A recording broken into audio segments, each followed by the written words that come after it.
No? Ngayon ho, mga kababayan, ang sinasabi dito, mga boss chief amo sir, yung junking of Joel's dismissal case, a surprise and allegedly secret decision daw ho, mga bossing. Hindi tayo ho, mga kailan yon? 2019 yata nangyari yon? Wala naman ho tayong naririnig na mga ganun di ba?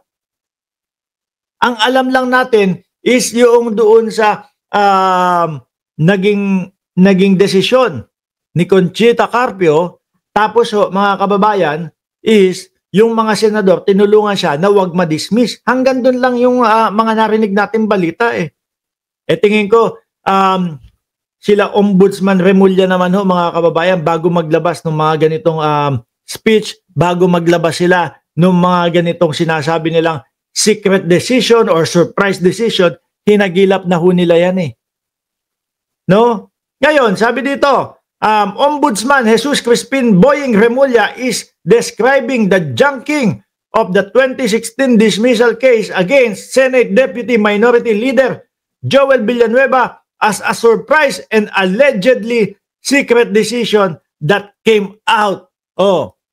Na nangyari daw ho, mga kababayan. Nasa ba yun? Iusog ko dito.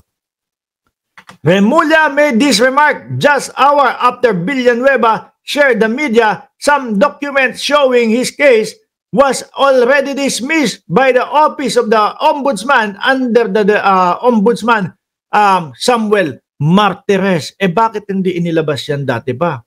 Baka naman, ngayon lang ginawa yan, tapos date na lang, 2019. Pero nasa opisina ko si Boying Remulla ng Ombudsman tingin ko makikita nila yung mga file na yan. Eto, pakinggan natin yung mismong interview kay Boying.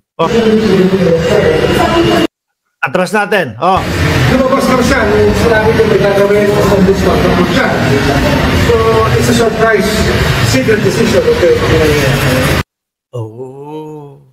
Sabi ni Ronen, Fernan, napaka-impokrito talaga ni Boy Dila. Sagad hanggang buto. Nako, baka mamaya sabihin na naman po ni Boy Dila, magkakaso ako, kakasuhan ko yung mga naninira sa amin. Naalala nyo si Brother Eddie Villanueva ho. Kung maalala nyo, kainitan din. Actually, mainit pa hanggang ngayon si Joel Villanueva. Maalala nyo ho, doon mismo sa misa, animo parang pinagbabantaan niya sila Bryce Hernandez. Nagkamali kayo mga bata. Habulin kayo ng mga lawyer ko.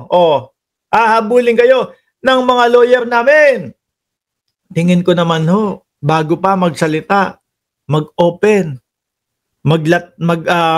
kumbaga ipakalat nila Bryce Hernandez, yung mga yan is, tingin ko, ready na yan. No? Doon sa mga kakahinat na nilang mga isasampang kaso sa kanila. Di ba? So it was a secret, sir? Well, nobody was raising that issue before. Joel Villanueva kept quiet for all the years. Ombudsman Martires never spoke about it. Ito, nagkakuntsabahan, nagkabayaran doon sa dismissal o secret dismissal, no?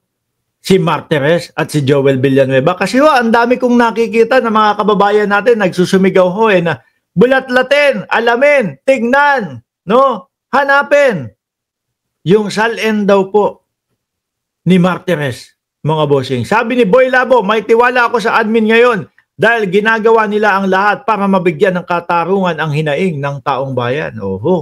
Ganun naman din po kami, mga bossing. No?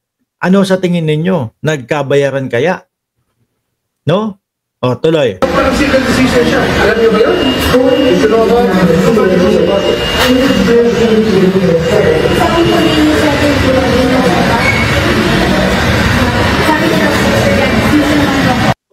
Hanggang ngayon, wala pa ako nakikita na sagot nila Boy Dila Hanggang ngayon ay parang tahimik pa sila Boy Dila Bukod po doon sa ipinakita nila na 2019 pa dismiss na yung kaso, which is eto nga yung sinasabi ni Ombudsman Remulla na parang bigla nilang nilabas yung meron siyang sinabi na may gagawin patungkol doon sa kaso ni Joel Villanueva.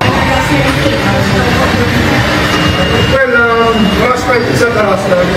It's something that everybody thinks to be still valid. That can turn out to be not valid anymore due to a secret decision. Dapat kasi, hindi naman napublish yan, hindi yan nilabas. Nobody know about it. Kahit sa Senate mismo, hindi nila. Ayan, natingnan nyo mga kababayan, tatanungin ni Boying Remulla yung mga nakapalibot sa kanya. Kayo ba, may naging scoop ba kayo na ganito? Kayo ba, may mga naibalita ba kayo? Ultimo kayo, hindi nyo alam eh. Di ba? So don't you call that a secret decision? But sir, what about the people doing among businesses? Siyempre, alam din nila ang nila yan. Exactly. Nobody was raising.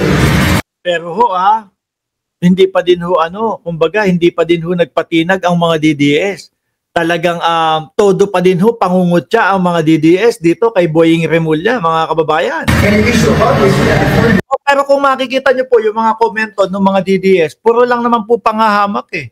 Puro lang, naku, sobrang demonyo mo.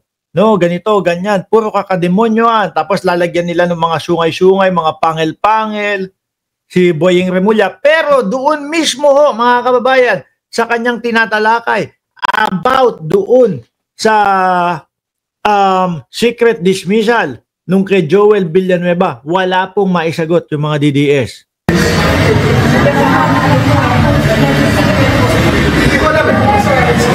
Ay tingin ko ganyan din Anton Almeda, no? Pagdating nga doon sa kanilang misa, diyan sasagot. Kasi madaming nanonood doon. No? Madaming pumupunta doon. Kasi it's a public investigation. Here for public office was elected senator. So it's a very newsworthy thing.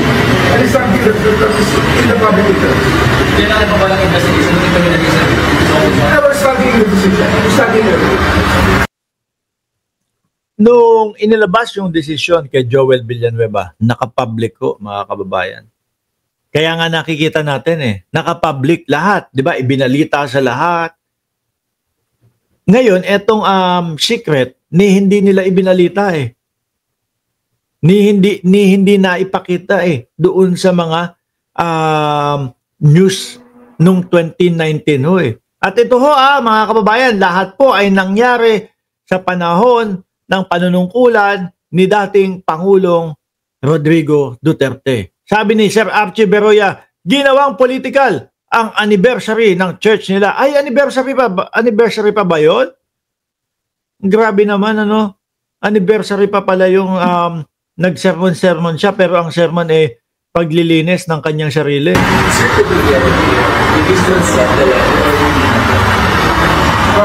na. Kasi nga, bago na yung terms extracted. At eto, papakita ko din sa inyo, mga kababayan, mga boss chief mo, sir, yung inilabas ni Joel Villanueva mga bossing, no? Yung inilabas ni Joel Villanueva, yung clearance daw po, galing sa ombudsman at galing sa Sandigan Bayan. Lakihan ko, malabo mata ko. Ito, tignan!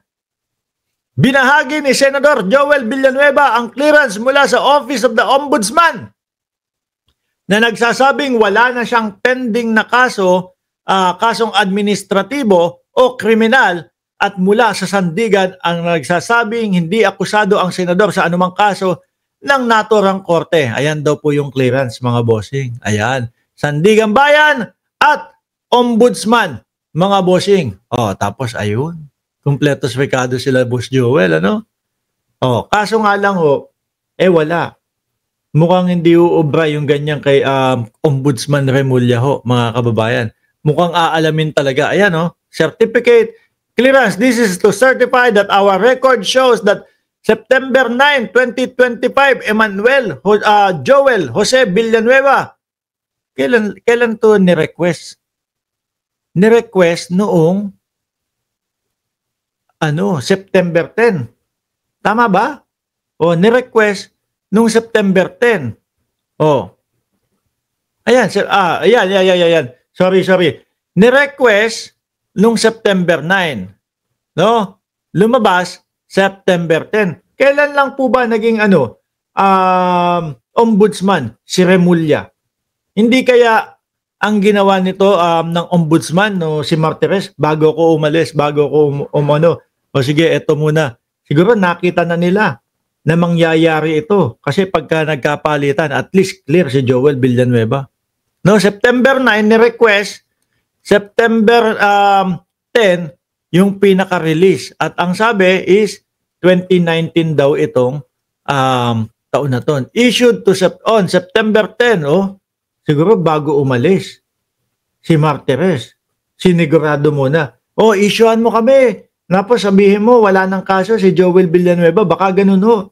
Kailan ba naging ombudsman si Boying Remulla? Ito lang Oktubre, di ba? Oh, Boying Remulla. Nakalimutan ko lang kasi, first day as ombudsman. Kailan? 2 weeks ago lang, oh. 2 weeks ago. Oh, October 10. 'Di ba? Nitong October 10. Oh. Tapos ito, in-issue ito kay Joel Villanueva September 10. Siguro ramdam na nila, nako, mangyayari yung mga ganito, ganyan. At least bago umalis yung ombudsman, na-issuean ka namin na ikaw ay wala ng pending na kaso o walang mga administratibong kaso. O, di ba? Oh, sakto O, bago umalis. O, di ba? Eto din, kailan to? Sandigan Bayan naman, Emmanuel Jose Villanueva, personal use, no, September 10 naman din. Oh.